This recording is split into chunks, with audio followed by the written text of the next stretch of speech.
Hello friends, போன வீடியோவில் section 35ங்கிறத முடித்தோம். இந்த வீடியோவில் நம்ம ஸ்பெசிஃபிக் டிடக்ஷனில் லாஸ்ட் பார்ட்டில் இருக்கோம். அதுதான் செக்ஷன் 36. இதுவும் வந்து ஒரு ஸ்பெசிஃபிக் அலவன்ஸ் தான். ஆனால் அதர் டிடக்ஷன் பர்டிகுலராக ஒவ்வொரு செக்ஷனுக்கும் ஒவ்வொரு நேம் கிடையாது. என்னென்னு பார்ப்போம். First insurance premium. எதுக்கு இன்சூரன்ஸ் ப்ரீமியம்னா ஷேர்ஸ் அண்ட் ஸ்டாக்ஸு, அப்புறம் ஃபாஸ்ட் மூவிங் கேபிட்டல் குட்ஸு. என்ன ஃபாஸ்ட் மூவிங் கேபிட்டல் குட்ஸ்னு கேட்டிங்கன்னா கேட்டில், அந்த ஆடு மாடு, அதுக்கான இன்சூரன்ஸ் ப்ரீமியம். அப்புறம் ஹெல்த் ஆஃப் எம்ப்ளாயியோட ஹெல்த் இன்சூரன்ஸ் வந்து அதர் தேன் கேஷில் பே பண்ணியிருக்கணும். அதே மாதிரி ஐஆர்டிஏ அப்ரூவ் பண்ணியிருக்கணும். இதெல்லாம் தான் இன்சூரன்ஸ் ப்ரீமியம்கானது. இந்த ப்ரீமியம்லாம் நம்ம பே பண்ணியிருந்தோம்னா அதை நம்ம செக்ஷன் 36 டிடக்ஷனாக க்ளைம் பண்ணிக்கலாம். அடுத்து ஸ்டாச்சுட்டரி போனஸ். ஸ்டாச்சுட்டரி போனஸ் 36 எப்பவும் போல் ஸ்பெசிஃபிக் டிடக்ஷன். ஆனால் எக்ஸஸாக ஸ்டாச்சுட்டரி போனஸ் போக வேறு ஏதாச்சும் போனஸ் இருக்குன்னா க்ளைம் பண்ணக்கூடாதான்னு கேட்டால் கூடாதுன்னு இல்லை. செக்ஷன் 36 க்ளைம் பண்ண முடியாது. செக்ஷன் 37 படி ஜென்ரல் டிடக்ஷனில் க்ளைம் பண்ணிக்கலாம். அதே மாதிரி பே பண்ணியிருக்கணும். ஆன் ரிசிப்ட் பேசிஸில் பே பண்ணியிருக்கணும். அக்ரூவல் பேசிஸில் பேயபிள் அப்படின்னு வந்துச்சுன்னா அது எனஃப் கிடையாது. அடுத்து interest on loan or interest on borrowed capital. இந்த கேஸில் வந்து லோன் வந்து பிஸ்னஸ் ஆர் ப்ரொஃபஷன் பர்பஸ்க்கு யூஸ் பண்ணியிருக்கணும். இன்ட்ரெஸ்ட் ஆக்சுவலாக பே பண்ணியிருக்கணும். ரிசிப்ட் பேசிஸில் பே பண்ணியிருக்கணும். டிடக்ஷன் வந்து 43B 40 இந்த இதெல்லாம் நம்ம பின்னாடி படிப்போம். இந்த செக்ஷனில் சொல்லப்படுற அந்த ரூல்ஸை ஃபாலோ பண்ணி நம்ம பே பண்ணியிருக்கணும். கேபிட்டல் ஆர் ரெவன்யூ பர்பஸ், என்ன பர்பஸ்க்கு இருந்தாலும் பரவாயில்ல. இந்த கண்டிஷன்ஸ் பார்த்தீங்கன்னா ஃபஸ்ட்டு லோனை வந்து பிஸ்னஸ் ஆர் ப்ரொஃபஷனுக்கு யூஸ் பண்ணியிருக்கணும். இன்ட்ரெஸ்ட் ஆக்சுவலாக பே பண்ணியிருக்கணும். சப்ஜெக்ட் டு 43B இருக்கணும். கேபிட்டல் ஆர் ரெவன்யூ பர்பஸ்க்கு இருக்கணும். இந்த 4 கண்டிஷன்ஸும் இருந்துச்சுன்னா இன்ட்ரெஸ்ட் ஆன் லோனை வந்து செக்ஷன் 36 படி நம்ம அலோவ் பண்ணிக்கலாம். அடுத்து பார்த்தீங்கன்னா அந்த லோன் அரேஞ்ச் பண்ணுறதுக்கான ப்ரோக்கரேஜ் ஆர் கமிஷன் வந்து அலோவபிள் கிடையாது. அது டிஸ்அலோவபிள். இது ஒரு இம்பார்ட்டண்ட்டான பாயிண்ட்டு. இது அவ்வளோதான். அடுத்து கேபிட்டலைசேஷன் ஆஃப் இன்ட்ரெஸ்ட். இந்த கேஸில் பார்த்தீங்கன்னா ஒரு லோன் நம்ம எடுக்கிறோம் அப்படின்னா அந்த லோன் வந்து ஒரு அசட்டை பர்ச்சேஸ் பண்ணுறதுக்காண்டி வாங்குகிறோம் அப்படின்னா இந்த கேஸில் வந்து அந்த என்ன சொல்கிறது, அதில் வர்ற இன்ட்ரெஸ்ட், லோனில் நமக்கு கிடைக்கிற இன்ட்ரெஸ்ட்டும் வந்து வேல்யூ ஆஃப் அசட்ஸ் கூட ஆட் ஆகும். ஏன்னா நம்ம அசட்டே லோன் வாங்கி தான் வாங்குகிறோம். இந்த கேஸில் நம்ம லோனை ரீபே பண்ணுறப்ப இன்ட்ரெஸ்ட்டையும் சேர்த்து ரீபே பண்ணுவோம். அதனால் அசட் வேல்யூவில் அதுவும் இன்க்ளூட் ஆகும். எப்போனா இஃப் நாட் புட் டு யூஸ்னா தான். புட் டு யூஸ் ஆயிடுச்சுன்னா என்ன ஆகும்னா அந்த அசட் வந்து அசட்டாக ட்ரீட் ஆயிரும். புட் டு யூஸ் ஆகிற வரைக்கும் அது அசட்டாக ட்ரீட் பண்ணுறதா லோனாக ட்ரீட் பண்ணுறதான்னு கேட்டிங்கன்னா லோனாக தான் ட்ரீட் பண்ணணும். இன்ட்ரெஸ்ட் ஆன் லோனையும் ஆட் பண்ணணும். அந்த கேஸில் அந்த இன்ட்ரெஸ்ட், கேபிட்டலைசேஷன் ஆஃப் இன்ட்ரெஸ்ட், அந்த இன்ட்ரெஸ்ட்டும் வந்து செக்ஷன் 36 படி நம்ம டிடக்ஷனாக க்ளைம் பண்ணிக்கலாம். அடுத்து discount on zero coupon bond. Zero coupon பாண்டை வந்து டிஸ்கவுண்ட்டில் இஷ்யூ பண்ணுறோம் அப்படின்னா அந்த கேஸில் வந்து அந்த டிஸ்கவுண்ட்டை வந்து செக்ஷன் 36 படி நம்ம டிடக்ஷனாக க்ளைம் பண்ணிக்கலாம்.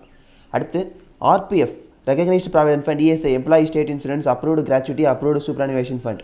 இந்த ஃபண்டுக்கெலாம் நம்ம ஏதாச்சும் கான்ட்ரிபியூஷன் பண்ணுறோம் அப்படின்னா இந்த கேஸில் இந்த அமௌண்ட்டை ஃபுல்லாக வந்து டிடக்ஷனாக க்ளைம் பண்ணிக்கலாம். ஆனால் 43B ஃபாலோ பண்ணி, சப்ஜெக்ட் டு 43B. அடுத்து employers contribution to 80CCD national pension scheme. இந்த கேஸில் நம்ம ஏற்கனவே 80CCDயில் என்ன ரூல்ஸ் படித்தோமோ அந்த அமௌண்ட்டை வந்து நம்ம வந்து இந்த கேஸில் செக்ஷன் 36 படி நம்ம டிடக்ஷனாக க்ளைம் பண்ணிக்கலாம். அடுத்து employees contribution to staff welfare scheme. Staff welfare ஸ்கீமுக்கு வந்து எம்ப்ளாயி கான்ட்ரிபியூஷன் பண்ணுறாரு அப்படின்னா இந்த கேஸில் எம்ப்ளாயியை வந்து எம்ப்ளாயராக ட்ரீட் பண்ணி அதில் டிடக்ஷன் நம்ம க்ளைம் பண்ணிக்கலாம். அடுத்து animals used in business or profession. அனிமல்ஸை வந்து ஒரு பிஸ்னஸ் ஆர் ப்ரொஃபஷனில் யூஸ் பண்ணுறோம். ஆனால் அனிமல் செல்லிங் அண்ட் பையிங் வந்து நம்மளோட மெயின் பிஸ்னஸாக இருக்கக்கூடாது. இந்த கேஸில் வந்து அந்த அலவன்ஸும் வந்து நமக்கு வந்து செக்ஷன் 36 க்ளைம் பண்ணிக்கலாம். கண்டிஷன் வந்து not held stock in trade. அனிமல்ஸை ஸ்டாக் இன் ட்ரேடால் ட்ரீட் பண்ணால் இந்த செக்ஷன் கிடையாது.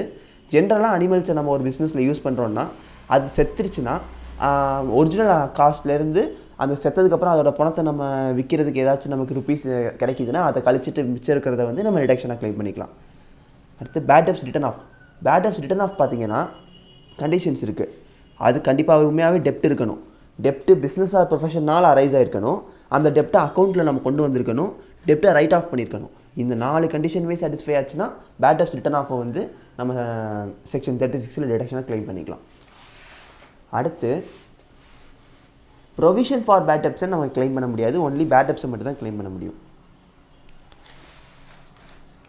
அடுத்து provision for bad and doubtful டெப்ஸை க்ளைம் பண்ண முடியாதுன்னு சொன்னேன். ஆனால் யார் க்ளைம் பண்ணிக்கலான்னு இருக்குது யாருன்னு பார்த்தீங்கன்னா banking, and other financial institution, non banking financial company and cooperative bank. இவங்க 4 பேர் மட்டும் வந்து provision for bad and doubtful டெப்ஸை வந்து டிடக்ஷனாக க்ளைம் பண்ணிக்கலாம். அதுலேயும் வந்து யார் யாருக்கு எப்படின்னு இருக்குது.